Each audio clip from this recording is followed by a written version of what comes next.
Hello everyone, I am Sanjay sir. पहले हमने ब्रह्मपुत्र नदी की थी, आज हम करने वाले हैं गंगा नदी। गंगा नदी एसएससी जीडी वालों के लिए काफी इंपॉर्टेंट है, तो इसकी शुरुआत करते हैं हम। सबसे पहले आपको पता होना चाहिए जो गंगा नदी है ये किस राज्य से होकर शुरुआत करती है। तो ये उत्तराखंड राज्य है। उत्तराखंड राज्य में यहाँ पे एक ग्लेशियर है, उस ग्लेशियर का नाम है गंगोत्री। ठीक है, ग्लेशियर का नाम है गंगोत्री।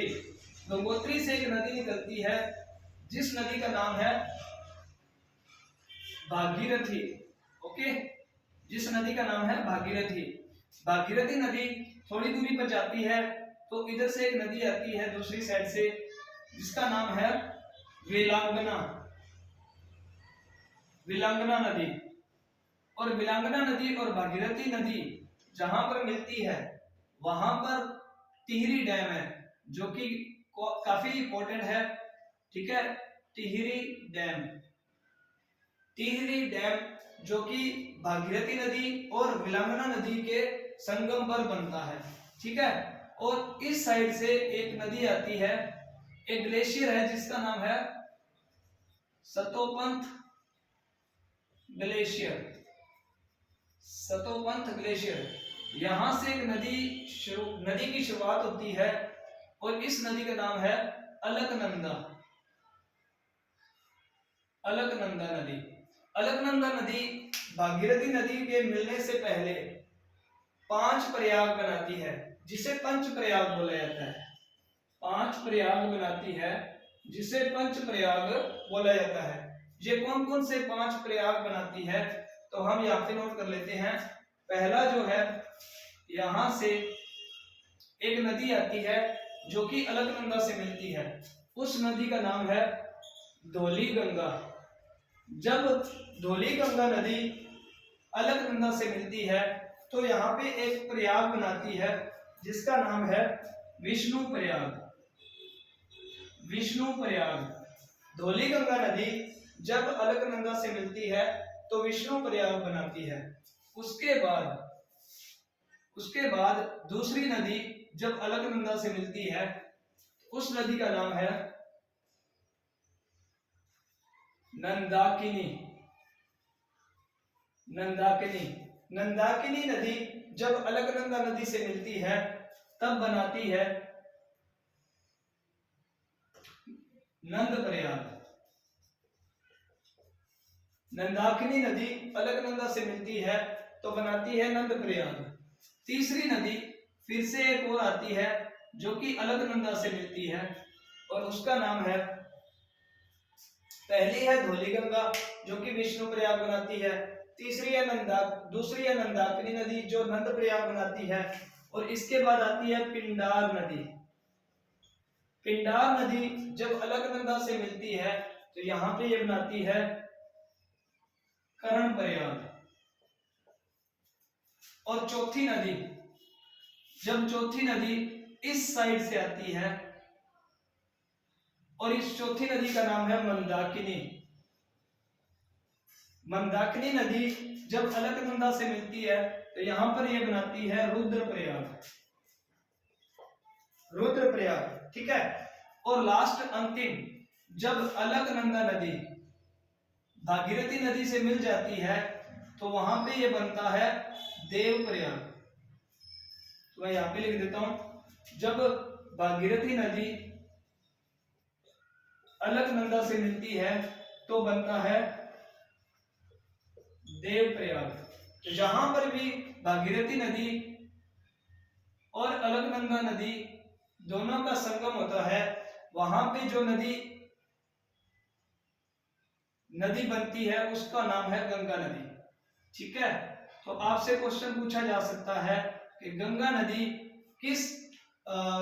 किन दो नदियों के संगम से बनती है, तो अलकनंदा और भागीरथी। गंगा नदी का पहले क्या नाम होता है? भागीरथी।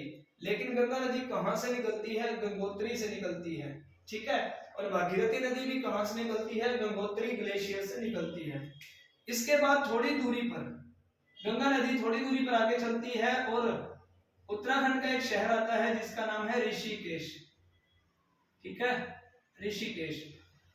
लेकिन फिर थोड़ी दूरी पर चलने के बाद फिर एक शहर आता है जिसका नाम है हरिद्वार। मोस्ट इंपोर्टेंट है, क्यों?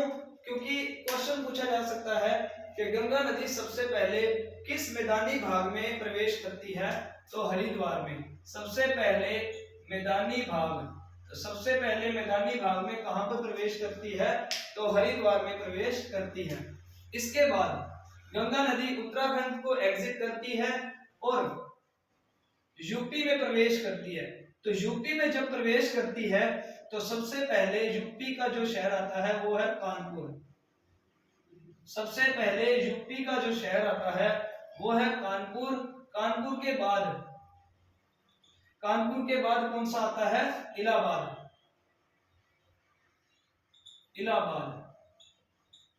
और इसके बाद तीसरा जो शहर है, पहला यूपी का जो शहर आता है वो है कानपुर, फिर है इलाहाबाद, और तीसरा जो शहर है वो है वाराणसी। ठीक है, तो यूपी के 3 शहर गंगा नदी के किनारे है। अक्सर जीडी में क्वेश्चन ऐसे पूछे जाते हैं कि इलाहाबाद किस नदी के किनारे है, तो गंगा नदी के किनारे है। और इसमें एक इंपॉर्टेंट फैक्ट ये भी है कि जो इलाहाबाद है, इलाहाबाद से हल्दिया तक जो 1620 किलोमीटर का भारत का सबसे बड़ा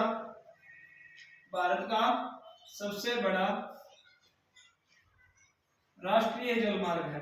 भारत का सबसे बड़ा राष्ट्रीय जलमार्ग है गंगा नदी पर, ठीक है, गंगा नदी पर। तो भारत का सबसे बड़ा राष्ट्रीय जलमार्ग कौन सा है, इलाहाबाद से हल्दिया तक 1620 किलोमीटर इसकी लंबाई है और ये गंगा नदी के ऊपर है, ठीक है। यूपी को एग्जिट करके बाद में ये प्रवेश करती है बिहार में। सबसे पहले यूपी में, ठीक है, उसके बाद बिहार। और बिहार की राजधानी जो है पटना साहिब।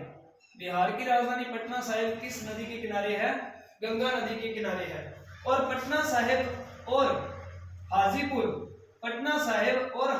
जो है, पटना साहिब और हाजीपुर, इन दोनों के बीच में एक पुल आता है जिसका नाम है महात्मा गांधी सेतु पुल।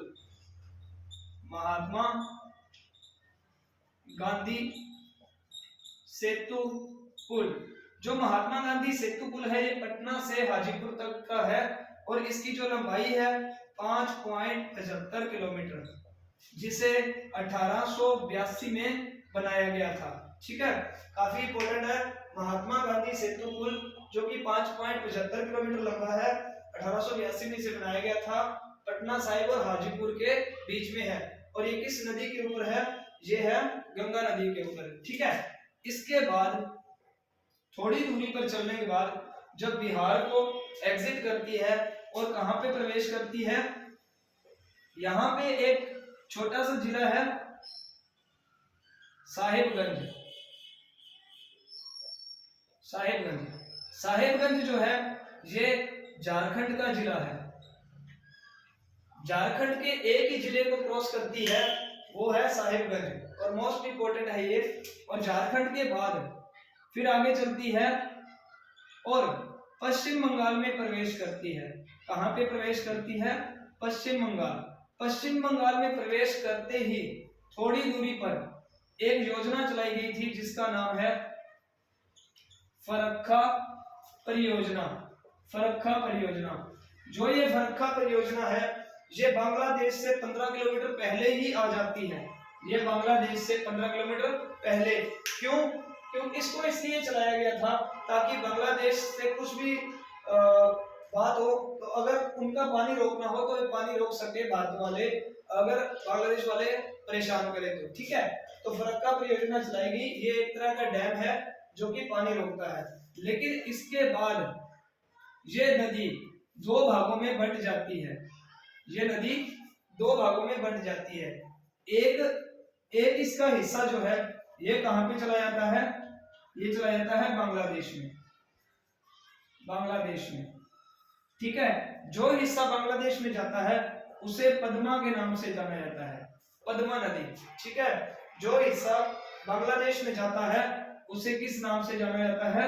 पद्मा के नाम से जाना जाता है, पद्मा नदी। ठीक है, और ऊपर से एक और नदी आती है जिसका नाम है ब्रह्मपुत्र नदी, ब्रह्मपुत्र नदी। जब ब्रह्मपुत्र नदी पद्मा के साथ मिलती है तो मिलने के बाद फिर इस नदी का नाम हो जाता है मेघना रिवर, मेघना नदी। फिर इस नदी का नाम हो जाता है मेघना नदी। ठीक है, और मेघना नदी बाद में ये कहां चली जाती है? बंगाल की खाड़ी में, बंगाल की खाड़ी में। ठीक है, लेकिन इसकी जो दूसरी शाखा है, ये जो दो शाखाएं बढ़ जाती है, एक शाखा बांग्लादेश में चली जाती है और दूसरी शाखा कोलकाता में चली जाती है, और कोलकाता में इसे किस नाम से जाना जाता है? हुगली नदी के नाम से जाना जाता है। कोलकाता में इसे किस नाम से जाना जाता है? हुगली नदी के नाम से जाना जाता है। और एक दामोदर नदी है, दामोदर नदी, जो कि हुगली नदी के साथ मिल जाती है, और जहां पर भी दामोदर नदी हुगली नदी के साथ मिलती है वहां पे कोलकाता बंदरगाह है।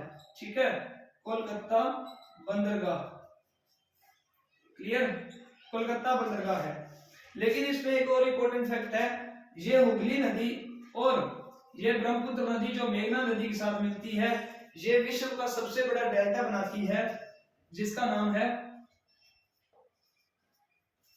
सुंदरवन का डेल्टा। ठीक है, सुंदरवन, सुंदरवन का डेल्टा। और सुंदरवन के डेल्टे में कौन से वृक्ष पाए जाते हैं? मैंग्रोव के वृक्ष,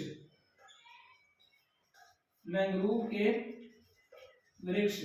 तो मैंग्रोव के वृक्ष कहाँ पाए जाते हैं? सुंदरवन के डेल्टे में पाए जाते हैं, और सुंदरवन का डेल्टा जो है ये विश्व का सबसे बड़ा डेल्टा है। ठीक है, ये काफी इंपॉर्टेंट चीजें हैं, आप नोट कर लेना। इसमें गंगा नदी जो है, इसकी कुल लंबाई अगर पूछा जाए तो 25 किलोमीटर है। ठीक है, इसकी कुल लंबाई, गंगा नदी की कुल लंबाई 25 किलोमीटर है। लेकिन अगर भारत में पूछा जाए, भारत में इसकी लंबाई कितनी है, तो भारत में इसकी लंबाई है 2071 किलोमीटर।